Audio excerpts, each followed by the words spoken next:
No dia 31 de outubro de 1517, Martim Lutero fixa na porta da Catedral de Wittenberg suas 95 teses. E a partir de então é lembrada esta data como o dia da Reforma. Eu tenho a impressão que muitas pessoas pensam que a Reforma foi algo assim, como um grupo que discordava da igreja, dividiu a igreja e organizou uma nova igreja.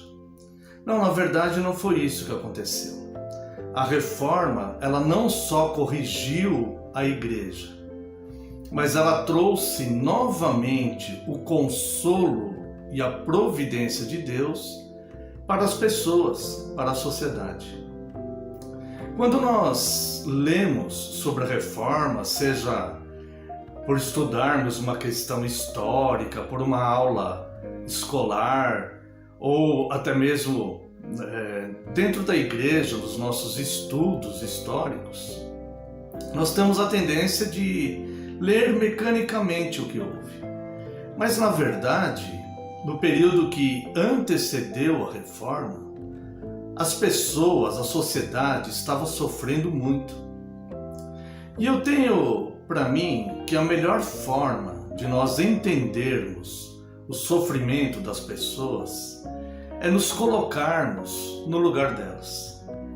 Veja, antes da Reforma, a Europa estava passando por um processo sociocultural muito difícil. A era conhecida como Estados Nacionais. As nações estavam desejando que os seus reis locais tivessem mais autonomia, uma autonomia para tomar suas próprias decisões sobre leis, decisões militares, impostos, sem depender da liderança religiosa da Igreja Católica Romana, sem depender do Papa. E as sociedades das nações europeias, as pessoas estavam sofrendo demais. Havia muita opressão, muita mortalidade infantil, um índice de criminalidade muito alto, um índice de alcoolismo muito alto também. As pessoas viviam sem esperanças, sem expectativas. Não havia escolas para os filhos dos pobres. A plebe não tinha hospitais públicos. Tinha que pagar o médico, por exemplo. Não havia acesso à cultura, lazer. Era só opressão. E a igreja, que deveria confortar essas pessoas, proteger, entregar a santa palavra de Deus a essas pessoas, as oprimia também. As missas eram rezadas em latim, a plebe não entendia o que era tratado na missa. A igreja dominava os fiéis através da superstição, cultos a relíquias, venda de indulgências, autoflagelo, ensinava a acender velas, enfim, as pessoas elas viviam submetidas à superstição que era imposta pela igreja. A igreja, que deveria trazer o conforto espiritual, se oprimia também, oprimia essas pessoas. Então, nesse período, surge algumas pessoas que entraram para a história com o nome de pré-reformadores. Surgem pré-reformadores.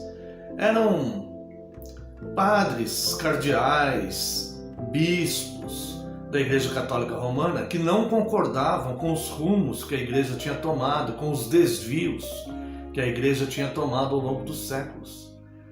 E esses grupos, então, eles manifestavam o desejo que a Igreja voltasse à vida piedosa e trouxesse de volta a Igreja para os fiéis.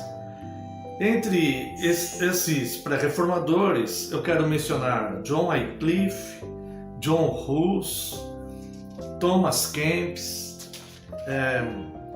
William Tyndale e vários outros. Desse momento em que se levantavam esses pré-reformadores, surgiu um movimento chamado Devoção Moderna, no século XV, que defendia espiritualidade, leitura bíblica, meditação, a volta da Santa Palavra de Deus para os plebeus, para a plebe, que a Igreja Católica havia proibido, incentivavam a educação, eram conhecidos como irmãos da vida moderna.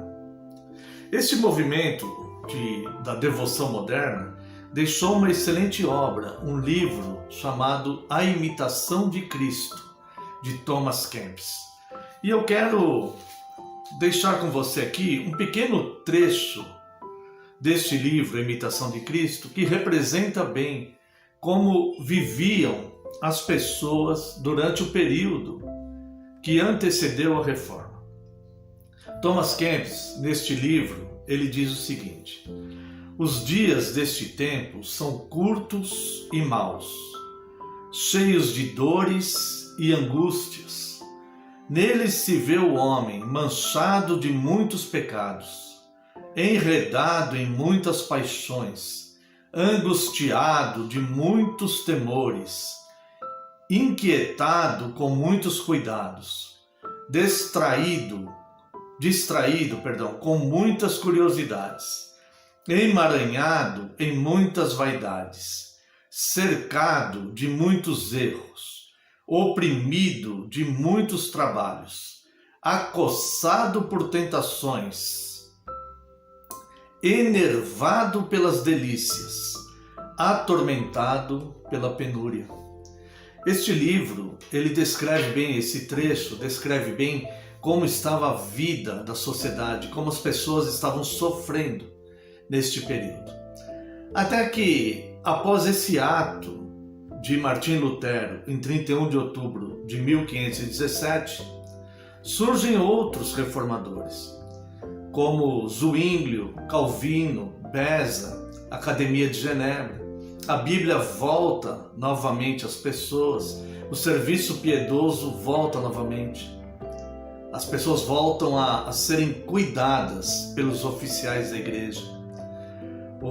A sociedade ela é muito beneficiada com isso, porque os reformadores promovem a criação de escolas públicas para a plebe. Somente os filhos dos nobres eram alfabetizados.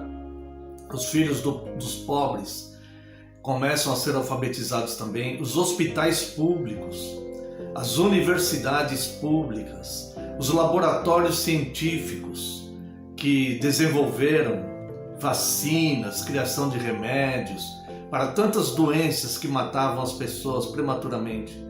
Os reformadores incentivavam o progresso e incentivaram também o lazer e a cultura. Então, o movimento da Reforma do século XVI não foi apenas um movimento que dividiu a igreja, mas um movimento que corrigiu a igreja, trouxe a igreja de volta aos padrões bíblicos e também atendeu a sociedade, as pessoas que viviam de fato em muita opressão e cercada de muitos perigos e superstições. Considere deixar o seu like, assinar o canal, ativar o sininho e compartilhar o vídeo nas redes sociais. Quer contribuir com temas para os próximos vídeos? Deixe um comentário ou envie mensagem para @Voz da Reforma. Sua participação é muito importante para nós.